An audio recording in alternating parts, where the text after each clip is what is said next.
Alors bonjour à toutes et à tous, bienvenue sur dailyfx.fr, bienvenue au point de marché Wall Street Insider. Nous sommes le lundi 27 juillet 2015, Vincent Gann pour vous retrouver. Normalement le son et l'image fonctionnent normalement, mille excuses pour ce léger retard.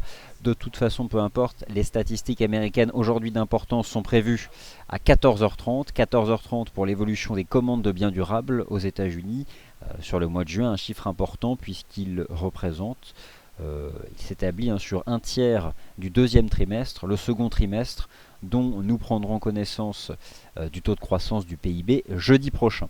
Donc c'est la statistique américaine à suivre ce lundi 27 juillet 2015. Vous avez sous les yeux l'avertissement sur les risques liés au trading. On va parler de ces marchés actions qui sont sous pression, notamment avec un ralentissement plus prononcé que prévu du niveau de la croissance économique en Chine, un mouvement général de baisse des matières premières, un mouvement général qui concerne donc l'énergie, les métaux, une contraction plus importante que prévu du volume du commerce mondial. Bref, un certain nombre de choses que le marché n'envisageait pas ou pas à ce niveau-là, alors qu'au sein de la zone euro, on continue de se projeter sur davantage de croissance économique mondiale. Cette semaine, la Fed, la Réserve fédérale, ça c'est mercredi, le PIB US, ça c'est jeudi. On va faire le point sur les marchés actions US, on va suivre bien sûr l'impact de la publication du niveau de croissance des commandes de biens durables aux États-Unis au mois de juin. Commandes de biens durables en rythme mensuel. Le marché envisage un taux de croissance de 3% après le repli du mois de mai, ce qui ne manquera pas d'influencer le dollar américain. Alors on va commencer à en parler de ces marchés actions US. Avant cela, comme expliqué ce matin, la consolidation se poursuit sur les marchés actions de la zone euro.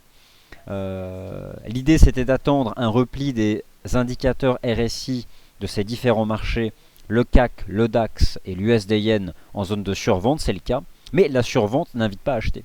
Au contraire, la survente indique la surreprésentation des séances vendeuses, des variations vendeuses par rapport aux variations haussières. C'est donc un signal de faiblesse et de tendance baissière. Par contre, la divergence, elle, invite à s'alerter sur l'état de santé de la tendance baissière, mais qui pour l'instant reste en pleine forme, si j'ose dire, puisque le marché se replie. Le DAX teste un seuil important, en tout cas pas d'un point de vue chartiste, mais d'un point de vue technique, une proportion souvent suivie, 11 092 points, 61,8% de la vague d'appréciation du marché entre les séances du 9 juillet, où le marché se projetait sur l'octroi d'un troisième plan d'aide à la Grèce, au point haut du 20 juillet, lundi dernier, qui a vu le point de départ d'une vague de consolidation. C'est survendu partout. Je peux jeter un œil au RSI H1 du DAX. C'est survendu. Il y a, je dis bien, là, franchement, il y a, allez, l'ombre de l'amorce. L'ombre de l'amorce d'une dive. Éventuellement. Éventuellement. Puisqu'on constate en données horaires 3 creux baissiers consécutifs, le RSI H1, il commence à faire des creux ascendants en zone de survente, mais c'est à peine l'amorce de quelque chose. Et d'autre part, cela peut signifier simplement le ralentissement de la baisse. Donc, l'idée c'est quoi? Pour le moment, comme expliqué ce matin, le marché reste en consolidation et il le restera jusqu'à ce qu'un élément ou plusieurs éléments techniques viennent démontrer le contraire. Pour l'instant, il y a l'amorce de certaines choses. On teste un seuil décisif sur le DAX. S'il bascule en dessous, le marché, ça deviendra sérieusement compliqué. Donc 11 092 points. On va faire un point à l'ouverture de ce Wall Street Insider sur les principaux indices boursiers. L'indice de référence de la finance mondiale, le S&P 500, et le DAX, l'indice de référence de la dynamique générale des actions au sein de la zone euro. Bon, réellement il s'agit de l'Eurostoxx 50 qui a ce statut-là, mais le DAX est quand même, c'est l'indice, je dirais, en tout cas c'est le pays le plus important. Le SP500. Les marchés actions US, c'est pas bien compliqué, ce sont des trading ranges depuis le mois de février dernier. Et les marchés actions US ne sont pas sortis de ce trading range. Sur le SP500, le marché évolue entre 2040 et 2140 depuis le mois de mars. Alors le marché ne paye pas davantage les marchés actions US, hormis le Nasdaq qui lui se montrait plus fort. Pourquoi? Parce que les investisseurs le jugent correctement valorisé. Alors correctement valorisé, c'est le rapport entre le prix et les perspectives de profit des actions qui composent ce marché. D'autre part, la Fed en tout cas le marché envisage que la Fed relève ses taux. Le SP500 a rejoint la semaine dernière ses sommets historiques, la partie haute du trading range. Il se replie désormais depuis la partie haute de ce range et semble a priori maintenant amené à rejoindre ici les 2040 points. Alors là aussi, en données H4, c'est complètement survendu, mais peu importe, la survente n'est pas un argument d'achat, tout comme le surachat n'est pas un argument de vente. Depuis l'avalement baissier sur le SP500 du 21 juillet dans la partie haute du range et la réintégration de cette oblique qui avait été cassée à la hausse que de manière marginale, voilà désormais ce qui attire le SP500, c'est la zone comprise entre 2040 et 2060 points. Donc à Wall Street, la tendance est à la correction, et pourtant, sur les 190 sociétés du S&P 500 qui ont publié leurs résultats trimestriels, donc 180 sociétés, nous sommes le lundi 27 juillet, elles sont 2/3 à avoir dépassé les attentes en termes de profitabilité. Les chiffres d'affaires sont quant à eux en ligne. Dans tous les cas, cela n'a pas permis au SP500 ni au Dow de dépasser les sommets annuels. Qu'en est-il du Nasdaq? Alors, le Nasdaq, il teste un seuil important lui aussi. Voilà pourquoi je m'y intéresse davantage. Il y avait deux choses à noter dans le Nasdaq. Tout d'abord, le dépassement ici des sommets annuels. Ce niveau n'agit pas dans un premier temps comme support. Ça, c'est la première chose à noter. Deuxième élément à suivre, un canal de progression. Alors, je vais le tracer proprement. Sur le Nasdaq 100. Les cours avaient atteint la semaine dernière la partie haute de ce canal chartiste et semblent prendre la voie de la partie basse. Essentiellement dû à des trimestriels qui ont déchu, notamment sur le compartiment technologique cœur. Compartiment technologique cœur, Apple, Microsoft, Yahoo. Bon, à part Google qui avait déployé de bons résultats. Voilà où se trouve pour l'instant ce marché. On teste là un niveau important qui est donc ce cours de clôture, les 4550 points, pour arrondir. C'est un seuil fort ici sur le Nasdaq qui retrace lui aussi, à l'image d'ailleurs du DAX, du CAC ou d'autres marchés actions, la précédente jambe de hausse. Je positionne ici 50% sur le DAX, le 38,2 a été enfoncé. Le Nasdaq doit pouvoir trouver un support à 4517, 4510, sinon la situation sera compliquée. On a pour le moment sur le Nasdaq une correction en 3 temps. On a un troisième temps correctif qui se prolonge. Les marchés actions internationaux souffrent. Les marchés actions internationaux, pour l'instant dans une correction que je qualifierais encore de standard, souffrent essentiellement à cause de la Chine. Alors la Chine, déjà, le PMI du mois de juillet, qui a été publié vendredi dernier, était largement inférieur aux attentes. Mais quand je dis largement, c'est largement. Il est sur un plus bas de 15 mois, 48,2 contre 49,7 attendus, en lien direct avec la chute des marchés actions en juin, qui a pu éroder un peu les perspectives de consommation des ménages, parce que éroder un peu l'épargne. L'épargne financière qui était investie en actions. D'ailleurs, Shanghai, l'indice Shanghai Composite Classe A, qui rassemble les capitalisations boursières les plus importantes, a tenté un rebond technique depuis 10 jours environ. Sachez que la nuit dernière, en Asie, il a perdu à nouveau plus de 8%. Donc, les tensions restent vives sur les marchés actions en Chine. Les marchés financiers en souffrent de plusieurs façons. La première d'entre elles, c'est bien sûr le repli des matières premières, et qui est général et que l'analyse technique voyait venir. Il y a eu des signaux techniques baissiers sur le prix du pétrole, le WTI, le Brent. Il y a eu des signaux techniques baissiers sur l'once d'or et d'autres matières premières, en lien direct avec les perspectives d'une dynamique moins forte de la consommation. Essentiellement donc en provenance de Chine. Et le fait que les perspectives de croissance s'accélèrent au sein de la zone euro ne change pas grand-chose. Donc le Nasdaq 100, on verra bien en fonction de la clôture journalière. Mais là, il travaille à un niveau important. Attention, les marchés au comptant ne sont pas ouverts. La session US n'est pas ouverte.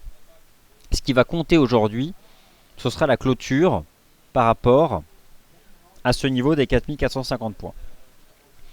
Si le marché clôture au-dessous, on pourrait envisager que le Nasdaq retrace beaucoup plus et revienne chercher. L'idée, c'est quoi? On n'anticipe pas un point bas. On attend sa réalité. Alors, l'idée, c'est de ne pas attendre trop, hein, parce que parfois, ça rebondit puis on n'est pas dedans. Mais l'analyse technique, elle donne des solutions, des figures de creux, des doubles tops, des têtes-épaules inversées, des biseaux descendants.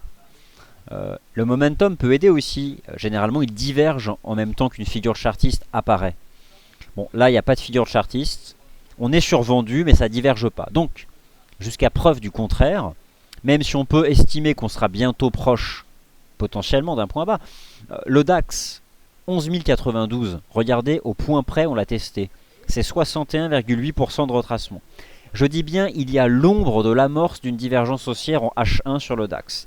C'est, voilà, il y a une odeur de div, une petite odeur, mais c'est pas très marqué. Mais c'est certain, c'est qu'il y a le début de quelque chose. Donc forcément, lorsqu'une consolidation se prolonge au-delà de ce qu'on pouvait attendre, on peut avoir le sentiment que bon, le risque est qu'elle se termine. Mais pour le moment, on manque d'éléments. D'autre part, il est 14h32 et ici la bougie japonaise en données horaires n'est pas utilisable en l'état. Parce que là, vous pouvez avoir l'impression qu'on fait une mèche basse, mais à 15h clôture le chandelier. Si on fait un grand corps et qu'on clôture à 11 000, bah on aura explosé le support. Et il y aura 0 div. Donc voilà, ça c'est une chose.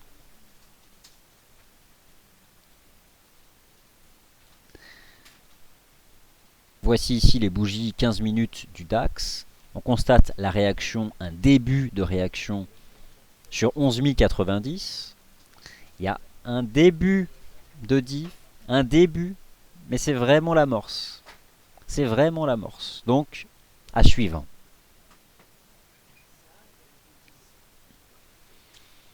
Le SP500, l'idée c'est quoi? C'est un range. Alors c'est complètement survendu. Éventuellement, jeter un œil au RSI H1 du SP500. Il y a aussi en l'état un début de div. Mais pas suffisamment d'éléments encore. Donc l'idée c'est quoi? Le marché reste en consolidation. On peut même parler finalement à Wall Street d'une phase de correction puisque ce marché lui n'a pas inscrit de nouveau plus haut. Sur le CAC, le DAX, les marchés actions de la zone euro, ça reste de la consolidation standard. Notamment le CAC qui à 4950 points est allé chercher la partie haute d'un trou de cotation haussier. Mais pour l'instant, voilà, je prends le RSI H1 du DAX, du CAC. Il y a aussi l'amorce, l'ombre d'une div. Mais ce n'est pas encore le cas. Donc l'idée c'est quoi? Cet après-midi, il va falloir se concentrer sur les bougies horaires du CAC et du DAX, avec la potentialité de voir le CAC tenir les 4950 et le DAX les 11 090. En tout cas, ce sont des niveaux techniques que je vais surveiller ici de très près. Alors les commandes de biens durables sont supérieures aux attentes. Au passage, je vous donne le chiffre. C'est satisfaisant.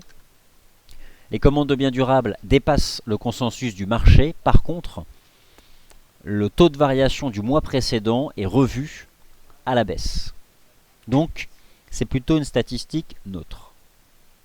Le mois de juin a été révisé en baisse. Le mois de mai a été révisé en baisse. Le mois de juin, pour sa première estimation, puisque le mois de juin sera réestimé dans un mois, hein, c'est toujours le principe, hein, les chiffres sont toujours revus de toute façon, au gré de la remontée des informations à l'organisme central qui l'édite. C'est donc plutôt une figure neutre. Alors, maintenant, qu'en est-il du taux de change euro-dollar? Le taux de change euro-dollar qui avait donné un signal positif ce matin à 8 heures, en cassant la résistance des 1,1020, a rejoint précisément et au pip près les 1,11 12 dollars, 1,11 15 dollars, pardon, le test d'une ligne de tendance qui attrape ici le sommet du 18 juin et le sommet du 22 juin. Cette ligne de tendance baissière sur le taux de change euro-dollar s'associait à la partie haute d'un canal haussier représenté ici sur les bougies japonaises en données horaires. Reste que, après les deux grands corps positifs de la début de session européenne, le marché en fin de matinée a fait une étoile du soir et en subit l'impact. L'objectif était de revenir à 1,1050, c'est plus ou moins chose faite. Donc, pour le moment, ce que l'on peut dire sur le taux de change euro-dollar, c'est qu'il retrace une partie de son avancée de ce matin. Et il tente de défendre les 1,1050, qui représente là 50% de retracement de l'avancée de ce matin. Pour le moment, on n'est pas exactement sur support.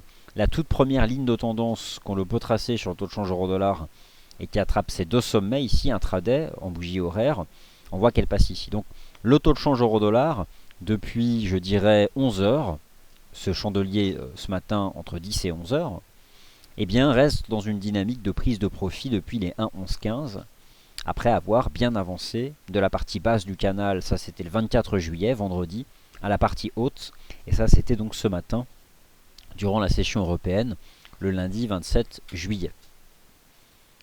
Globalement, la statistique qui a été publiée aux États-Unis, étant donné qu'elle révise sérieusement en baisse les statistiques du mois de juin, lorsque je regarde l'analyse technique de l'US Dollar Index, bon, on constate que le marché pour l'instant a subi un double rejet sous les 12 043 points, ici sur le Dow Jones FXM Dollar Index, le sommet du 1er juin. Pas de double top tant qu'on ne casse pas la ligne de coup, mais l'idée c'est de voir l'US Dollar Index se replier en direction des 11 975 points, qui est donc ce niveau intermédiaire.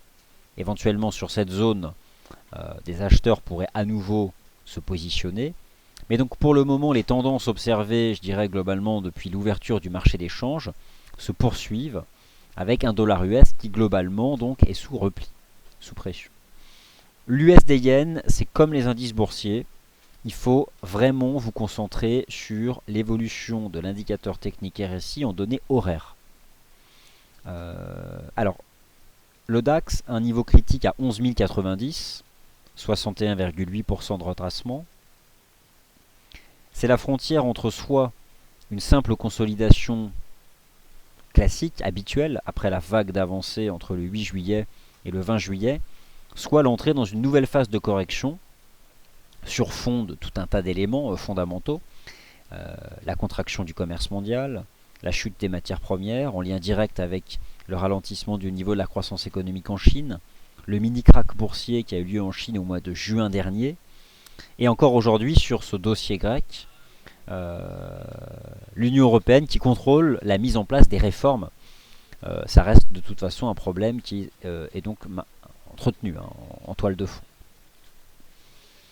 Donc voilà pour l'instant ce que l'on peut dire sur ces marchés-là. Ce matin, j'ai tenté de vous rappeler à l'aide d'une table de corrélation que je vais vous remontrer.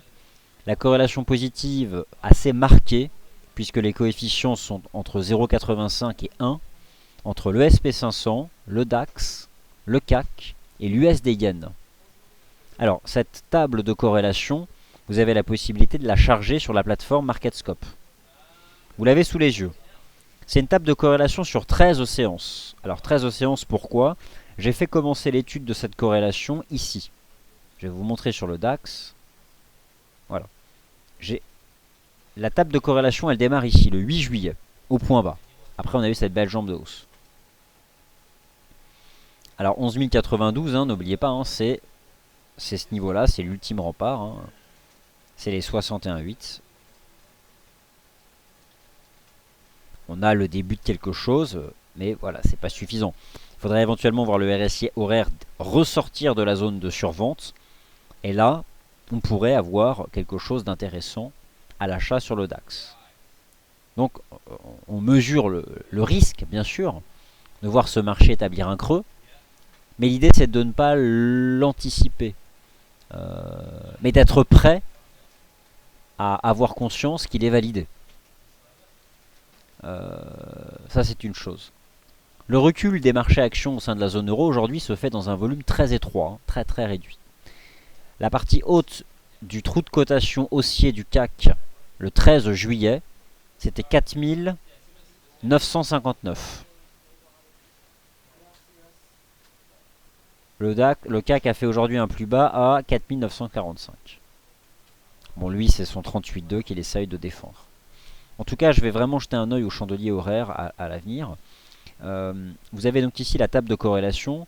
Bon, vous constatez que la plupart des coefficients de corrélation entre le SP500, le DAX et l'USD Yen, ce sont des coefficients très marqués et qui sont proches de 1.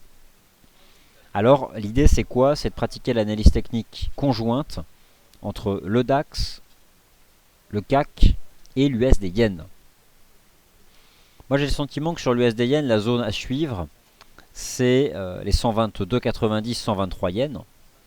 Mais là aussi, ça reste baissier, on casse des supports, on mesure le risque de fin de baisse avec des débuts de div, mais quand je dis début, c'est qu'elles sont à peine potentielles. C'est potentiel, c'est très très loin d'être cinétique. Alors, en l'absence de divergence haussière réelle, validée, cinétique, comme vous voulez, je me garderai bien d'anticiper le point bas, même si j'ai conscience que le marché se situe sur des niveaux importants. Du côté des taux d'intérêt sur les marchés de taux au sein de la zone euro, je dis bien les marchés de taux parce que le marché des pays cœurs est très différent des pays dits périphériques et encore très différent du marché de la dette souveraine de la Grèce par exemple. Les rendements obligataires se replient de manière générale. On peut bien sûr y voir derrière l'avancée récente un aspect refuge dans le cadre de la consolidation. Deux choses. Le DAX teste un niveau majeur à 11 090. Le Bund teste une résistance à 54,25. Mais pas de div baissière. Donc, le DAX est survendu et à l'amorce de quelque chose. Mais pas assez d'éléments. Le Bund est suracheté. On est sous résistance. Mais ça n'invite pas non plus à shorter. Mais à être prudent. En l'état, il faut franchir une résistance sur le DAX ou avoir un chandelier horaire intéressant qui permette l'activation de cette potentielle divergence haussière pour envisager quelque chose. L'USD Yen ne donne pas encore ce message. L'USD Yen se replie et je pense que l'USD Yen peut se replier en direction des 122,90, 123. Par contre, sur l'USD Yen, 122,90, 123, c'est intéressant. Alors, c'est un niveau de prix sur lequel le taux de change est susceptible d'établir ou de tenter d'établir un creux. Donc celui-là, je vais vraiment le surveiller de près. Je vais juste étudier la structure de la correction. Elle se fait, écoutez, pour l'instant, elle se fait en 3 temps. Et on voit qu'on la prolonge. Donc pour le moment, c'est pareil que sur le CAC, le DAX. Ce marché continue de s'enfoncer. Pour l'instant, pas de signaux de retournement. Alors, on constate bien sûr une décorrélation assez marquée entre le yen et l'USD CAD parce que le dollar US est globalement neutre. Le CAD souffre, le dollar canadien souffre en lien direct avec les matières premières. L'AUD souffre, pareil. Mouvement général de baisse de matières premières. Il n'y a pas que le pétrole qui baisse. Les métaux industriels sont aussi largement sous pression. Bon, l'USD CAD, on avait ce matin ce canal. Honnêtement, j'y croyais pas ce canal. Je voyais la ligne de tendance. Quelqu'un ce matin dans la section commentaires a mentionné la divergence haussière cachée. Bon, il s'avère qu'elle a fonctionné. Ça c'est sûr. Maintenant, le USD CAD il est enfermé entre cette ligne de tendance et les 1,3060. Ce qui va compter sur l'USD CAD après 1000 pips de reprise en un mois et demi, c'est la clôture mensuelle. Donc celle du vendredi 31 juillet. Clôture mensuelle importante parce que justement le marché affronte un niveau identifiable sur l'horizon de temps mensuel. Alors l'euro se reprend, notamment face au dollar américain, parce que le dollar américain est sous pression. L'euro a retracé 50% de son avancée matinale. Il reprend sa marche en avant. Les commandes de biens durables aux États-Unis sont assez sérieusement réajustées à la baisse au titre du mois de mai. Même si le chiffre du mois de juin est bon, cela entretient la pression sur le dollar américain. Le taux de change euro-dollar, indice 50 $, il tente d'y établir un creux. On verra bien la clause H1, elle est dans 15 minutes. Mais en l'état, on pourrait reprendre la marche en avant. Ce qui est important à comprendre sur le taux de change euro-dollar, c'est qu'il teste ici cette oblique de résistance. Regardez, je reprends ce matin l'objectif théorique de ce chandelier baissier. A-t-il été fait? On va voir. C'était 1,1049. Le marché a fait combien exactement? L'objectif théorique de ce chandelier, c'était 1,1049. Le marché a fait 1,1053. L'idée c'est quoi? C'est que là le taux de change euro-dollar repart à l'assaut des 1,1090, 1,11 $. Et ça c'est majeur. Alors pourquoi l'euro est soutenu? Notons ce matin les chiffres de production de crédit bancaire au secteur privé. Pourquoi il y a un impact aussi sur l'euro? C'est quoi le fond? Au-delà de dire que le chiffre ce matin était bon. Peu importe, ce qui compte c'est comment les capitaux se déplacent. C'est ça qui fait les mouvements de change. Au-delà des flux spéculatifs. C'est comment les capitaux se déplacent d'actif en actif. Et en fonction de la monnaie dans laquelle les libellés, dans laquelle ces actifs sont libellés, il y a un impact sur le taux de change. Le fait de voir la production de crédit bancaire au secteur privé confirmer son inflexion positive depuis 3 mois montre le succès relatif des mesures de la Banque Centrale Européenne. Les banques prêtent de plus en plus à l'économie. Ce qui amène le marché à se projeter sur un quantitative easing européen qui ne dépasserait pas l'échéance initiale. Et donc ce qui invite le marché à envisager à horizon un an et demi, moins de création monétaire. Bref, en tout cas dans l'immédiat court terme, ça permet depuis ce matin l'ouverture de la session asiatique, mais c'est surtout le dollar US qui subit des prises de bénéfices, de voir l'euro retenter donc de repartir. Je dirais que pour le moment, en l'état, tant qu'on reste sous cette oblique de résistance, moi je reste méfiant. Là on retourne chercher les indices 90, donc on reteste à nouveau la résistance. Peut-être faire un double top, enfin je ne peux pas vous dire. On n'est pas sur support. L'était-on réellement à indice 50? C'était pas forcément évident. Même s'il y avait un des objectifs théoriques du chandelier de ce matin. Alors par contre, si vous étudiez le taux de change euro-dollar en 15 minutes, on est effectivement sorti par le haut d'une compression en biseau intraday, ici, assez, je dirais, bien traçable. Par contre, le marché revient tester les indices 90. Bon, c'était franchement pas évident de tenter d'attraper quelque chose dans ce mouchoir de poche, je dirais ici, sur le plan de l'analyse technique, étant donné que lorsque les validations, même en 15 minutes, interviennent, en réalité, une grande partie de l'objectif de cours est déjà fait. Donc, il faut être aussi là honnête sur cet aspect. Alors, que se passe-t-il sur les commodities? Que se passe-t-il sur ces matières premières? On parle beaucoup de la Chine, qui en consomme beaucoup, mais dans les perspectives de consommation en tendance ralentissent. On parle du dollar américain, qui de manière globale s'apprécie, mais il ne monte pas non plus de manière verticale. On parle du pétrole. Ah bah ça y est, 47 $ sur le pétrole, c'est fait.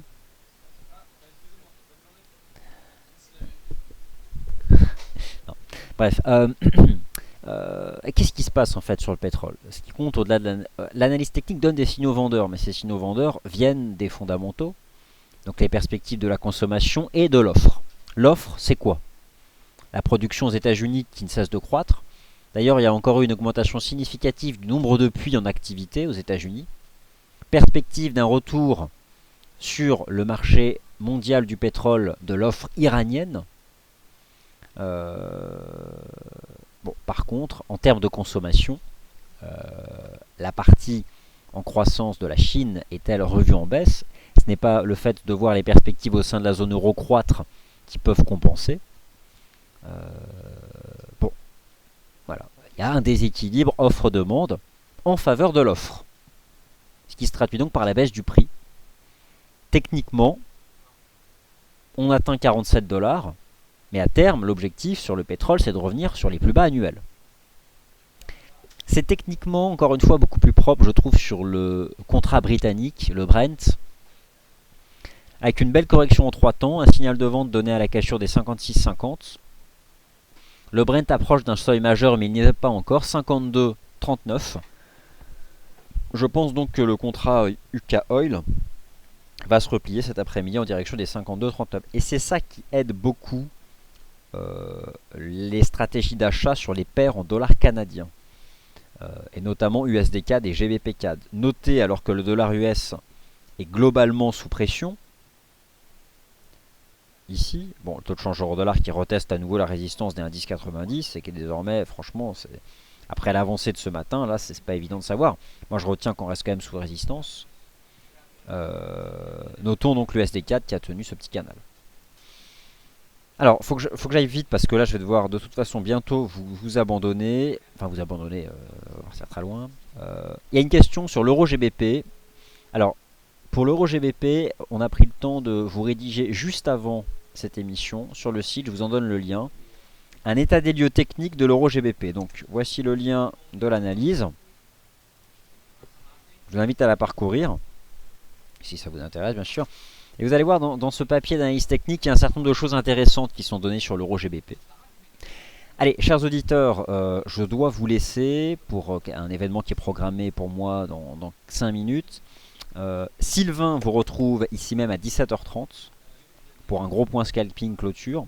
Moi, je vous retrouve demain matin à 9h15 pour le Good Morning CAC, mais demain, on va être beaucoup ensemble puisqu'à 18h, on fera aussi un topo complet sur la série mathématique, la suite de Fibonacci. D'où elle vient et comment elle s'applique au marché, les retracements, les extensions. Merci de votre attention. Bon après-midi et à demain. De vive voix bien sûr, puisque je suis toute l'après-midi sur Real Time News, la section news en temps réel, ainsi que sur Twitter. Merci beaucoup.